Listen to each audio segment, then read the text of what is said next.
আলহামদুলিল্লাহ। সকাল সকাল আমাদের গ্রামের মানুষের গ্রামীণ জীবনযাপন শুরু।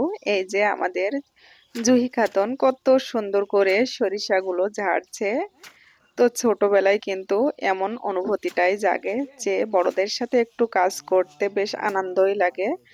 তো চাচা নিয়ে আসতে গিয়েছেন মেশিন, তার আগেই হাতে ঝাড়া হচ্ছে। মেশিন আনলেই তো মেশিনে ঝাড়া হবে, অনেক দ্রুতই এগিয়ে যাবে মেশিনে ঝাড়লে। তো গ্রামের এই সরিষাগুলো ফ্রেশ খাঁটি সরিষার তেল বানানো হয়। তো ফাইনালি চলে আসলো চাচা মেশিনটা নিয়ে। মেশিনে সরিষাগুলো ঝেড়ে নেওয়া হচ্ছে, অনেক দ্রুতই হয়ে যাবে।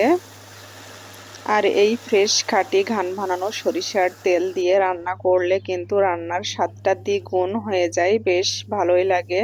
সবচেয়ে বেশি ভালো লাগে এই ঘান ভানানো সরিষার তেল দিয়ে যদি চাউলের আটা খেজুরের গুড় দিয়ে তেল পিঠা বানানো হয়, সেটাতে অনেক ফ্লেভার আসে। আর যে কোনো ভর্তাতে ফ্রেশ খাঁটি সরিষার তেল দিলে সেটাতেও বেশ ভালোই লাগে।